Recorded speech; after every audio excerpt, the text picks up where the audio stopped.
오늘 우리에게 주신 하나님 말씀은 신약성경 히브리서 10장 19절에서 25절 말씀입니다. 히브리서 10장 19절에서 25절 말씀입니다. 신약성경 363쪽에 나와 있습니다. 히브리서 10장 19절에서 25절, 히브리서 10장 19절에서 25절 말씀 우리 한 절씩 교독하시도록 하겠습니다. 그러므로 형제들아, 우리가 예수의 피를 힘입어 성소에 들어갈 담력을 얻었나니 그 길은 우리를 위하여 휘장 가운데로 열어놓으신 새로운 살 길이요, 휘장은 곧 그의 육체니라.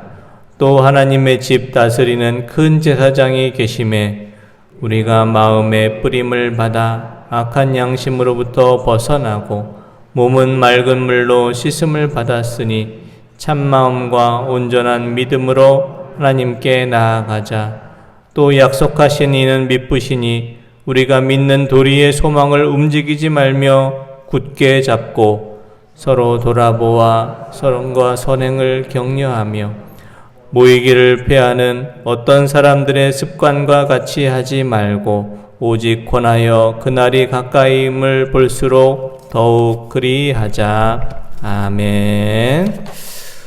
오늘 말씀의 제목은 소망을 굳게 잡고 격려하며 함께하는 교회입니다. 오늘 말씀 가운데 23절에 나오는 소망을 움직이지 말고 굳게 잡고 라는 말씀, 또 24절 말씀에 나오는 사랑과 선행으로 격려하며 라는 말씀에서 인용하여서 제목을 잡았습니다.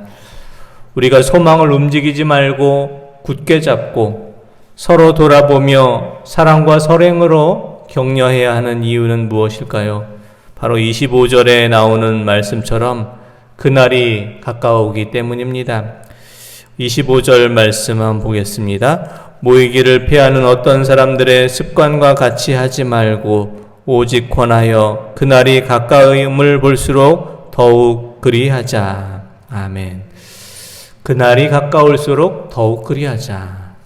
25절 말씀을 통해서 히브리서 기자는 그날이 가까울수록 우리는 소망을 굳게 잡고 서로 돌아보며 사랑과 선행으로 격려하자, 이렇게 권면합니다. 25절 말씀에 나오는 그날이란 어떤 날을 말하는 것일까요? 구약 성경에서는 그날을 하나님의 심판의 날이다, 이렇게 말하고요. 신약 성경에서는 그날을 예수님께서 재림하시는 날이다, 이렇게 말합니다. 그날이라는 것은 세상의 종말 마지막 때를 말합니다. 그날을 크게 확장해서 해석하면 그날은 이 세상의 종말, 이 세상의 마지막 때로 말하며, 또 개인적으로 작게 적용해보면 그날은 우리의 생명이 끝나고 주님 앞에 서는 날, 우리의 생명이 다하는 날을 말합니다. 그러므로 그날은 어느 누구에게나 다 이루어지는 날, 어느 누구에게나 가까이 오는 날입니다. 인류의 역사에도 시작이 있고 끝이 있는 것처럼 개인의 인생에도 시작이 있으면 모두에게 끝이 있게 되어 있습니다. 그리고 그날은 점점 더 우리에게 가까이 오고 있습니다. 오늘 히브리서 저자의 권면의 말씀처럼 그날이 우리에게 가까이 올수록 더욱 소망을 굳게 잡고 서로 돌아보아 사랑과 선행으로 격려하고 서로 권면하며 살아갈 수 있는 우리 성도님들 되시기를 원합니다. 어떤 분이 미국에 심리학 공부를 하러 갔을 때 수업 시간에 교수님이 이런 질문을 했다고 합니다. 만일 여러분들이 3일 후에 죽게 된다면 어떤 일을 먼저 하겠습니까? 학생들은 교수님의 질문에 대해서 3일 후에 죽게 된다면 가장 먼저 하고 싶은 일들 3가지씩을 발표를 했습니다. 저도 한번 여러분들께 여쭤보겠습니다. 만일 우리에게 3일의 시간밖에 주어지지 않는다면 우리는 가장 먼저 무엇을 행하시겠습니까? 교수님의 이 질문에 대해서 학생들이 발표한 그 대답은 특별한 일들이 아니었습니다.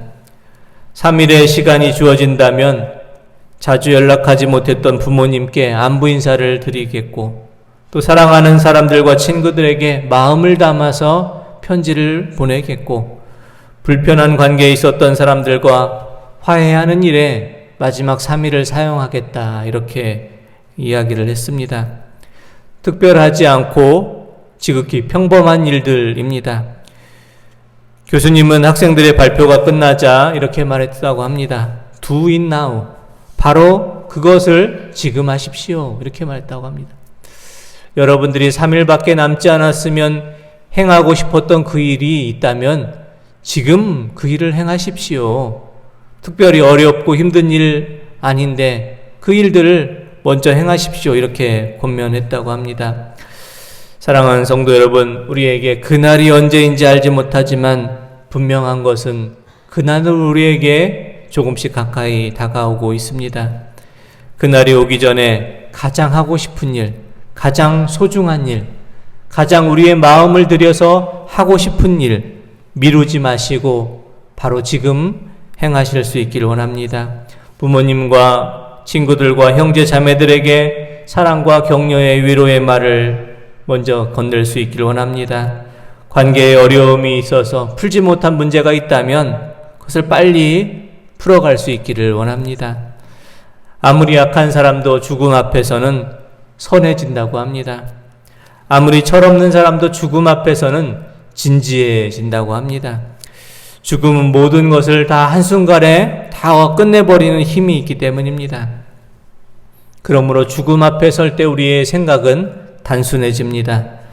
정말 우리의 인생에서 가장 중요한 것, 정말 우리의 인생에서 가장 소중한 것, 그것이 무엇인지 명확하게 깨닫게 됩니다. 정말 귀하고 소중한 일을 행하는 일은 그때는 내일이 아니라 오늘입니다. 미래가 아니라 현재부터 그 일을 하나하나 행할 수 있어야 합니다. Present is present라는 말이 있습니다. Present is present라는 말은 오늘이라는 이 시간은 하나님께서 우리에게 주신 귀한 선물이란 뜻입니다. 현재라는 영어의 뜻과 선물이라는 영어의 뜻이 똑같이 되어 있습니다.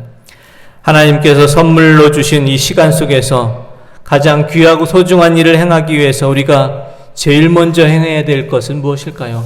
첫째, 우리는 먼저 소망을 굳게 잡아야 합니다.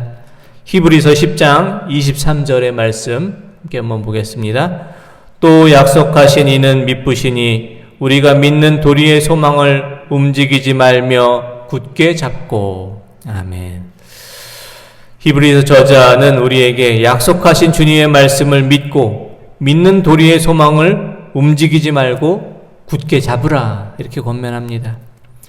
헬라어 성경에서는 가장 강조하는 단어를 제일 앞에 씁니다. 헬라어 원어 성경을 볼 때 23절 말씀에 가장 먼저 나오는 단어는 굳게 잡으라를 의미하는 카테코멘이라는 단어가 제일 그 23절에 제일 앞에 나옵니다. 23절에 나오는 굳게 잡으라를 의미하는 헬라어 카테코멘이란 단어는 단단히 붙잡다, 견지하고 고수하다를 의미합니다. 많은 것이 흔들리는 이때에, 참과 진리가 무엇인지 혼돈되어 있는 이때에 우리가 제일 먼저 행할 것은 주님의 손을 굳게 붙잡는 일입니다. 주님만이 신실하시고 우리의 믿음의 도리에 소망이 되시기 때문입니다. 히브리서 저자는 우리의 믿음의 도리의 소망을 굳게 잡으라, 이렇게 권면합니다. 믿음의 도리의 소망이란 무엇일까?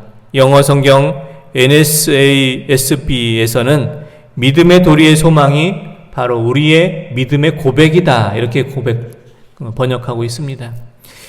믿음의 도리의 소망을 굳게 잡으라는 것은 우리의 믿음의 고백이 흔들리지 말라는 것을 말합니다. 우리가 마지막 때까지 꼭 붙잡고 단단히 잡고 꼭 지켜야 될 것은 바로 우리의 믿음의 고백들입니다.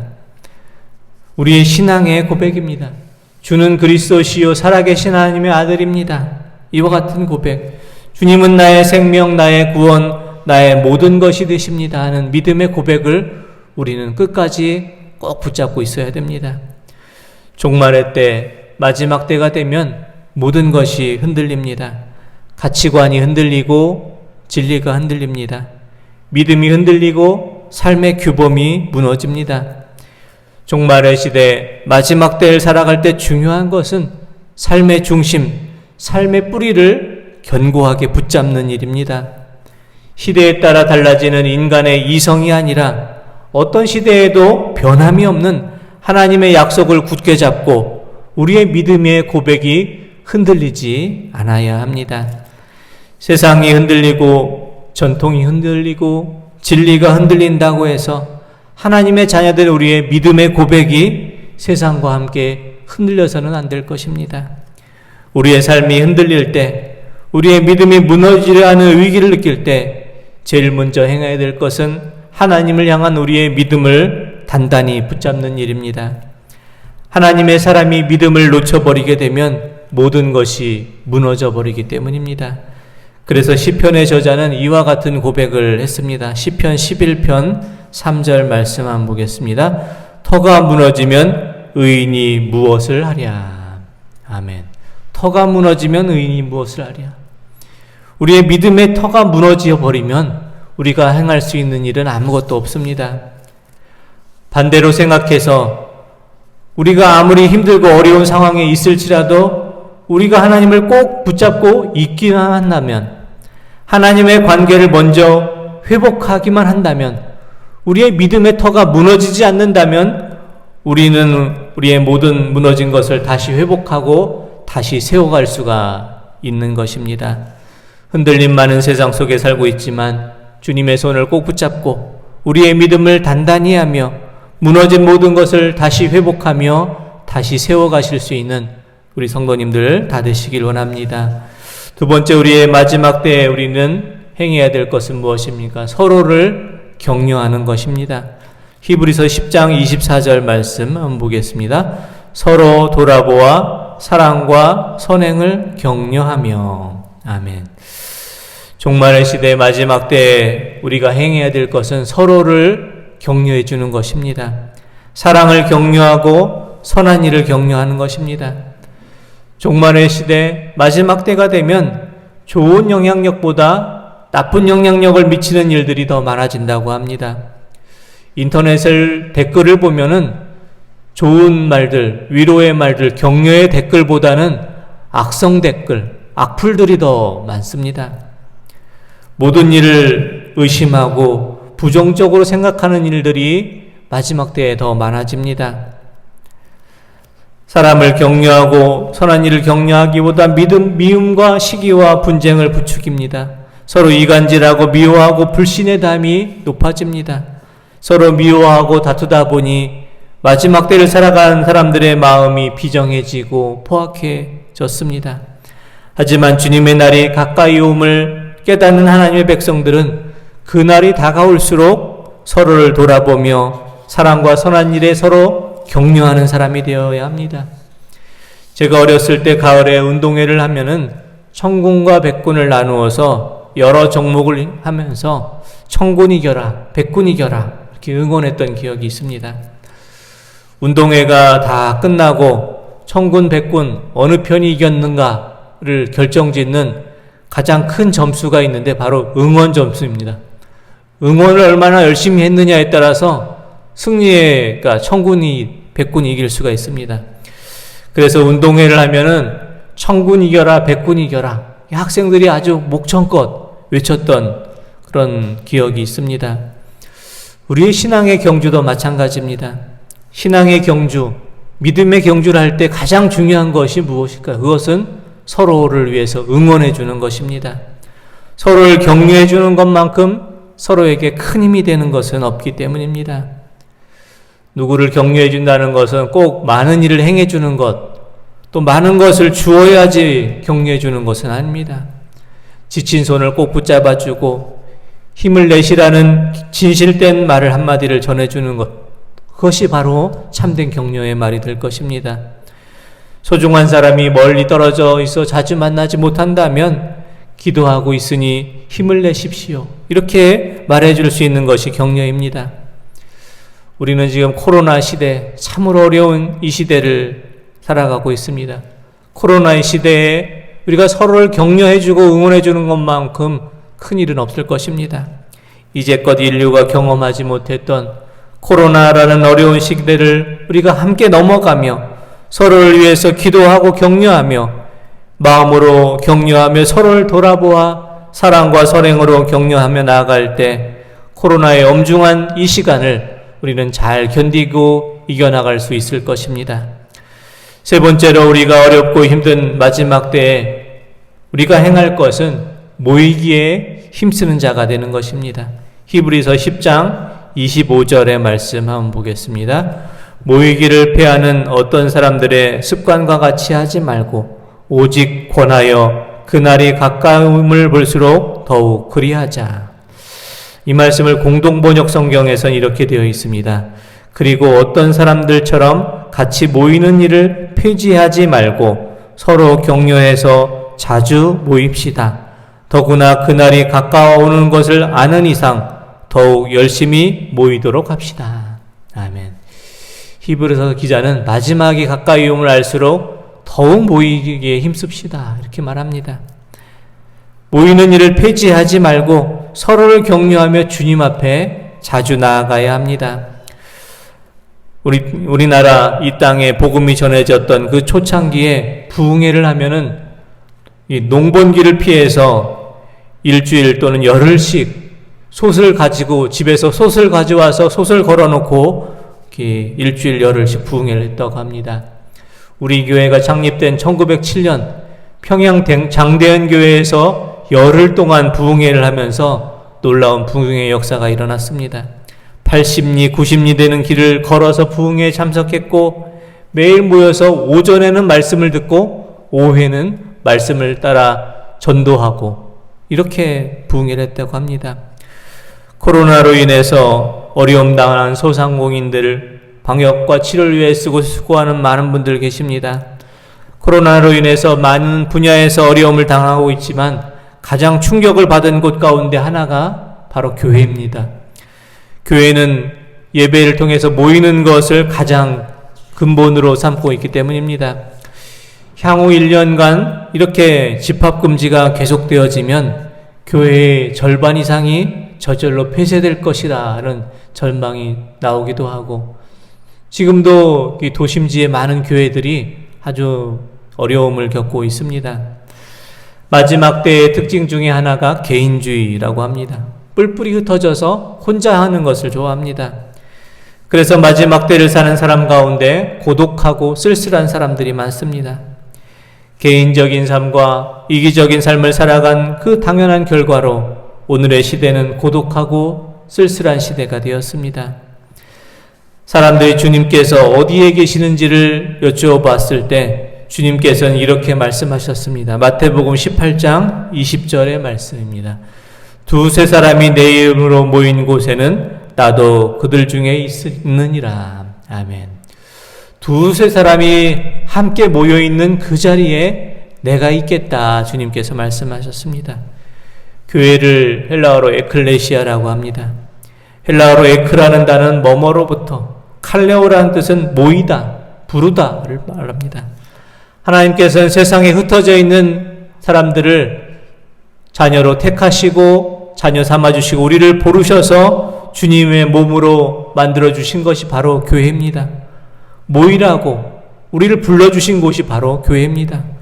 그러므로 우리는 모이기에 힘써야 됩니다. 함께 모여서 주님의 일을 행할 때 힘이 나기 때문입니다. 전도서 4장 12절에 보면 이런 말씀이 나와 있습니다. 한 사람이면 패하거니와 두 사람이면 맞설 수 있나니 세 겹줄은 쉽게 끊어지지 않느니라. 이런 말씀이 있습니다. 혼자서는 힘들고 둘이서는 버겁지만 셋이 모이면 모든 일을 넉넉히 이기며 행할 수 있다라는 말입니다. 세상에서 지치고 상한 영혼들이 교회에 모여서 함께 예배드리며 힘을 받고 위로를 받고 치유함을 받고 새 힘을 얻을 때 우리는 다시 세상 속에 나아가 능력 있는 그리스도인으로 살아갈 수 있습니다. 그날이 다가올수록 우리가 주님의 손을 꼭 붙잡고 살아갈 수 있기를 원합니다. 모든 것이 흔들리지만 흔들리지 않고 한결같으신 주님께만 소망을 두며 살아갈 수 있기를 원합니다. 코로나19라고 하는 어렵고 힘든 이 시간을 우리가 함께 지내며 서로를 돌아보아 사랑과 선행으로 격려하며 이 힘든 시간을 견뎌낼 수 있기 원합니다. 함께 모이기에 힘쓰기를 원합니다. 주님 앞에 나아가 함께 모이며 예배드리며 우리의 마음이 모이고 뜻이 모이고 생각이 모이고 혼자서는 힘들고 둘로서는 버겁지만 셋이면 넉넉히 감당할 수 있는 힘을 얻을 수 있기를 원합니다. 코로나 어려운 이 시대를 살아가며 주님의 손을 꼭 붙잡고 서로 격려하고 함께 모여 모든 주님의 일을 행하며 함께 하나님 나라를 향해 나아가며 함께 믿음의 동역자로 세움받는 우리 모든 성도님들 다 되시기를 원합니다. 기도드리겠습니다. 하나님 아버지, 지금 저희는 참으로 어려운 시대를 살아가고 있습니다. 힘들고 어려운 이 시대에, 흔들림 많은 이 시대에 저희가 먼저 주님의 손을 꼭 붙잡고 살아가기를 원합니다. 힘들고 어려운 이때를 살아가며 서로를 돌아보며 사랑으로 선행으로 격려하며 위로하며 살아가기를 원합니다. 함께 모이기에 힘쓰며 혼자서 힘들고 둘이서는 버겁지만 셋이 모여 넉넉히 주님의 일을 감당할 수 있도록 힘과 능력과 위로와 소망을 더하여 주시옵소서. 예수 그리스도의 이름으로 기도드립니다. 아멘.